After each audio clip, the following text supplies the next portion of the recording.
Lecture 2 electric field पढ़ रहे थे हम।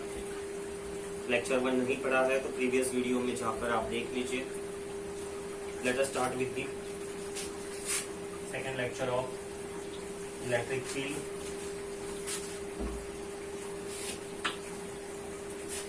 प्लीज अगर आप हमारी पढ़ाई को एंजॉय कर रहे हैं तो चैनल को लाइक कीजिए, सब्सक्राइब कीजिए, शेयर कीजिए। Second lecture of electric field, electrostatic field भी बोले, that is also one of the common name used, or also you can use the word electric field intensity or field intensity. So many synonym words exist for the topic, but they all mean the same. So the topic which we are going to see in the second lecture is continuous charge distribution.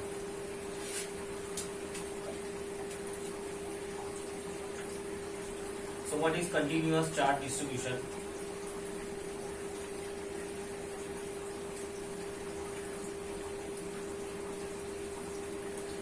The one type of the charges are those which resides on a very small place or a very small object, right? We do not have much bigger length or much bigger area or much bigger volume. Let's say just a small point charge. Another type of the geometry which exists for the charges is can be a line charge distribution, can be a areal charge distribution, and it can be a volumetric charge distribution. So charges, they either exist in the point form standalone, or if they exist on any other object, then those objects are classified into three categories. The object can either be line wise, linear, object can be a aerial type of the object, and object can be a volumetric object. What do you mean by a linear object or aerial or a volumetric object? So a linear object or a linear distribution is one in which the length is very large as compared to its area and volume. Example is, let us say I take a wire, overhead electric wires. If you have seen, for them, right, their length are very large, their cross sectional areas are very small. The length may be in the kilometers, but the area is hardly in centimeters, and also their volume is quite small. Similarly, aerial charge distribution or aerial objects are those whose area is large as compared to that of their length, breadth or volume. For example, plate, a sheet, such type of the plate or a sheet. Now it has a much larger surface area rather than its length, breadth, right? So this such type of the plates, they have a aerial charge distribution. Volumetric charge distributions for the objects, those who have volume as compared to their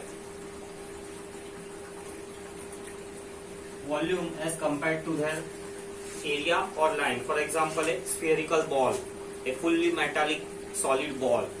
So charge distribution, we have three types of the charge distribution: linear, aerial and the volumetric charge distribution. So let us see first what is a line charge distribution. So in the case of the line charge distribution, if this is the wire, let us say the wire has charge distributed, positive charge distributed throughout its surface, and the length of the wire is L. Charge Q is distributed over the wire having a length L. Then for the linear charge distribution or a line charge distribution, we define a physical quantity, linear charge density. Linear charge density is denoted by the lambda. It is given by charge per unit length. All the objects, those whose length are large, and if they have a charge, then we define a physical quantity, linear charge density for them, which is defined as charge per unit length. Its SI unit, simple, it's coulomb per meter, right? Now, for this charge distribution, let us try to calculate the force and then the electric field, right? So let us say for this linear charge distribution given, I want to calculate force on the charge placed here. I want to calculate on a force on the test charge Q naught placed here. Step 1. What do? I consider a small element of the width dl. This element, let it be at a distance r from the test charge. Then the small amount of the force between the charge on this element and this test charge. The small amount of the force between the charge on this element and the test charge is given by df equal to k q1 q2. Now charge on this element, what will be the charge on this element? Since the element is small, we consider the charge on the element also be very small, dq. Distance is r square and the direction will be r cap. It is in the direction of the displacement vector.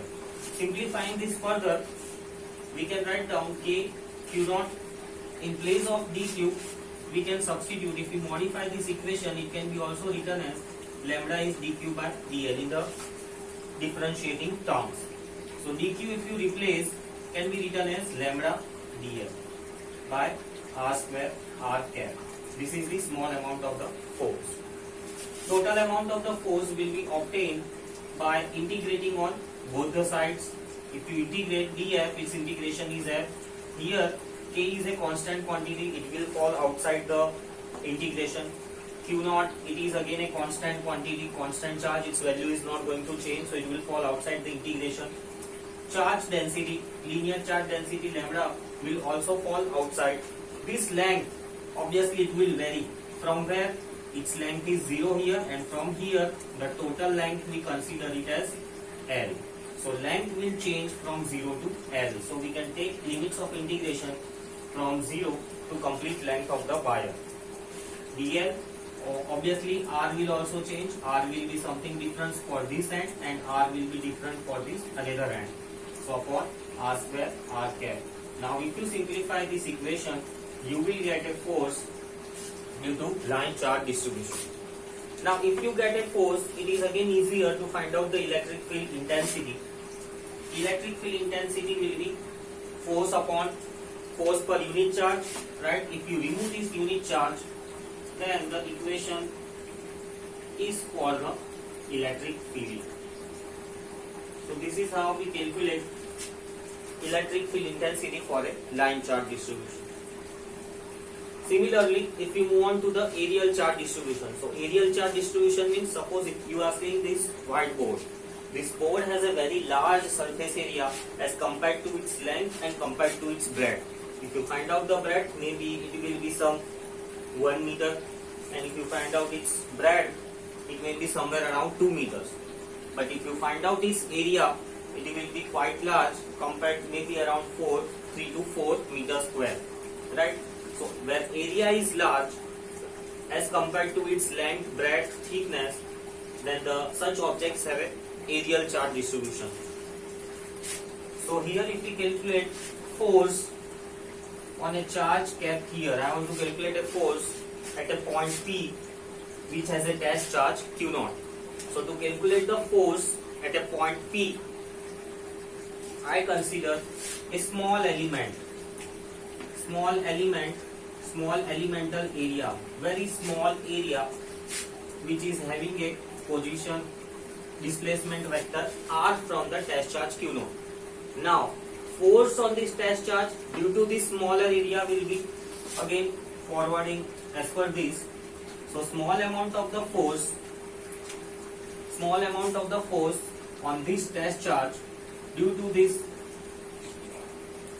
plate or due to this sheet of the metal will be K, right? Q1. What will be the charge on this area? Charge on this small area will be sigma dA. Just like the lambda here, we also define one physical quantity for the aerial charge distribution, which is defined as charge per unit area. Aerial charge density sigma, it is defined as charge per unit area. Its SI unit is coulomb per meter square. It can be also written in the differential form as dq by dA. If there is a small amount of charge, then there will be a small area. So the force will be K, Q1 is dq. Instead of dq, we can substitute sigma dA, right? So sigma dA K Q1, Q2 is our test charge Q naught, either you take this one Q1 or this one Q1, it doesn't make any difference. So K Q1 Q2 by distance square, and the direction will be the direction of the displacement vector. So this is the equation of the force. No, we'll have to integrate this to find out the total force. So integrating on both the sides, integration of dF will give me F. K is a constant quantity, its value is not going to change. Sigma is also a constant quantity, its value will not change, so it will go outside the integration. dA, obviously it will change. We have considered only a smaller area, but the area of the plate is much larger. So dA will be inside the integration. Q0, its value is not going to change, so it will go outside.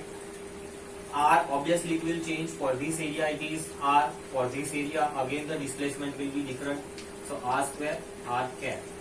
And the limit of the integration will be from the 0 to A. That means for the very least area to the complete area, for the complete area we find out the force. This is the equation of the force for a aerial charge distribution. Similarly, we can find out equation of the electric field will be K sigma Q0 will be removed, as we know that electric field is force per test charge. So dA by R square R cap. This is the electric field intensity due to a aerial charge distribution. Similarly, moving on to the volumetric charge distribution.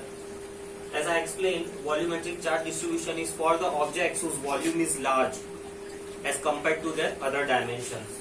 So if the charge distribution is over the volume, right, throughout the volume, if it is made up of a solid sphere, let's say it's a metallic sphere, then the charge will be there on the surface, inside also, because there is material throughout. So wherever there is material, there will be a charge. So in this volumetric charge distribution, we define one physical quantity, volumetric charge density, rho, which is defined as charge per unit volume. If we write down this density in differential terms, it can be also written as dq by dv. Let us find out the force on the test charge Q0 placed at a distance r from the small volume dv. In order to calculate the force on the test charge Q0, right, placed at a distance r from the small volume dv, we consider a very small volume, and due to small volume, what is the force on the test charge, we calculate that, and then we follow the integration. So let us see, the small amount of the force will be K Q1. What will be the charge on the dv? Sigma dV. Q2 is Q0. So K Q1 Q2 by distance square. So that is R square and R cap. Now we want to find out the total force. We will integrate on both the sides, which will give K. Rho is a constant quantity outside. dV is going to change. Q0 is not going to change. So it will be outside the integration. Right? R will change. So it will be dV by R square R cap 0 to V for a complete volume. So this is the equation of a force due to volumetric charge distribution. Similarly, equation for the electric field intensity will be this Q0 will get removed. So K rho 0 to V dV by R square R cap. So continuous charge distribution. Regarding continuous charge distribution, you must remember that if the line charge distribution it is, then it has a linear charge density. If it is a aerial charge distribution, then it is a surface charge density sigma. It can be expressed as aerial charge distribution, surface charge distribution.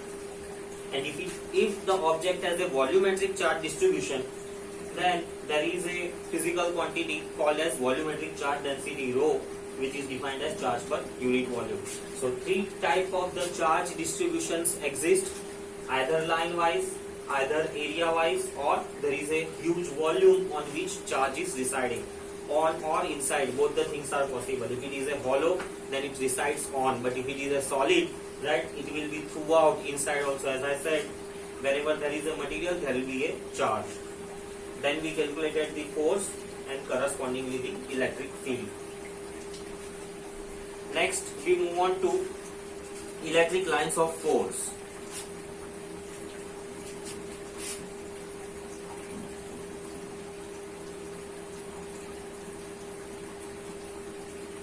Electric lines of force. What do you mean by electric lines of force? We know that electric field, if there is a charge Q, right, there is a field around this charge. How to represent this field? How to represent this field? We cannot see, this field is invisible one. So how to represent this field? So this invisible field is represented with the help of concept of lines of force. So how do we define electric lines of force? Electric lines of force are imaginary lines used to represent electric field. So electric field is represented by the electric lines of force. If there is a positive charge Q, how will you denote its electric field? Its electric field is denoted by such type of lines which are originating radially outward. So these lines are lines of force. Similarly, if there is a negative charge, how will you represent electric field? Electric field is represented by radial lines directed inward the charge. Radial lines which are directed inward the charge. Right? Let us see some more configurations. If there is a positive charge and if there is a negative charge, both of them are present, how the lines of force will appear? Obviously, lines of force, they are starting from positive. So from positive to the negative. Positive to the negative.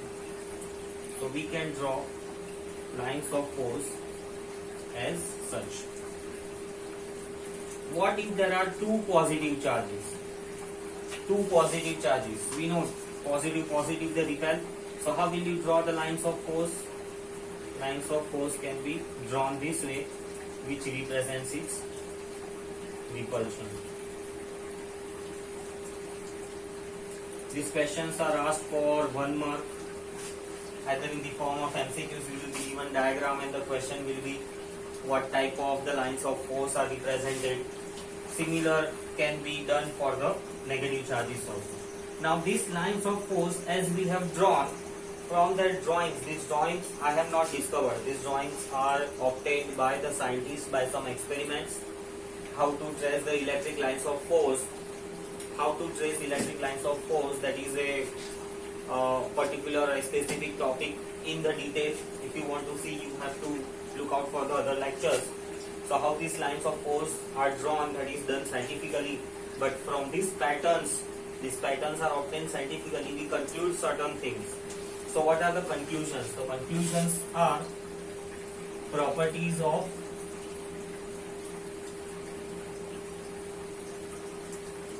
lines of force. So the first property of the electric lines of force. What do we observe from all this? They start from the positive and on the negative. So first point we can write down that lines of force start from positive and on negative charge. They start from the positive charge and end on the negative charge. See. Then second thing, they are non-continuous. What do we mean by non-continuous? Non-continuous means started from positive and on negative. They don't again return back. Start from the positive and on the negative. So they are non-continuous curves. Then the third observation about these curves, we can say that they expand laterally and contract longitudinally. What does these words mean? These words mean that if this is positive and negative charge, then along this lateral surface, along this perpendicular surface, they will expand. So if you draw this big first line of the charge, another line of charge will be again far. Third one, if you draw, it will be again much farther, right? So laterally they expand, but longitudinally they will start contracting. What do we conclude? So from this expansion and contraction, we conclude that they are dense along perpendicular, they are dense along axial direction and sparse, very thin along perpendicular direction. So along perpendicular direction their concentration is very low, so we use word sparse along perpendicular direction.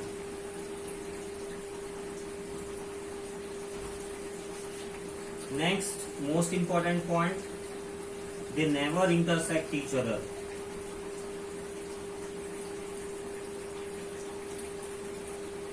What do we mean by this? That the lines of force, they never intersect each other. You see anywhere no two lines of force are intersecting each other. Now to understand this point, we must understand that the lines of force tangent drawn to the lines of force, right, will give us the direction of the electric field. So due to this positive charge, let's say if there is a point taken here, I take some point here, what will be the direction of the electric field? There is also a positive charge, also a negative charge. If there is only positive charge, then we say that electric field is outward. If there is only negative charge, then we say electric field is inward. But what if there are two charges? Then to determine the electric field at this point, which is made due to both the charges or two different charges, the electric field is obtained by drawing a tangent at that point. Drawing a tangent at that point. Similarly, let us see if I want to find direction of the electric field at a point P, in which direction it will be. So I have to draw a tangent. The electric field is in this direction. Now, talking about this point, right, let us say they never intersect each other. In case if they are intersecting each other, what do we conclude? In case if they are intersecting each other, we conclude that, let us say at this point, electric field have two direction, this also and this also, and this is never possible. Electric field having two directions at a one single point, that is never possible. It is just like, let's say I am walking straight. So what will you say? That teacher is walking straight. You can't say teacher is walking straight also, he is walking sideways also. No, I am walking straight. So my direction is straight. You can't say that my direction is straight also, my direction is perpendicular also. If I am walking this way, again you say my direction is away from the board. You can't say my direction is along the board. So there is only one direction possible for the electric lines of force. So if you have enjoyed, please like the video, share, subscribe our channel. Thank you.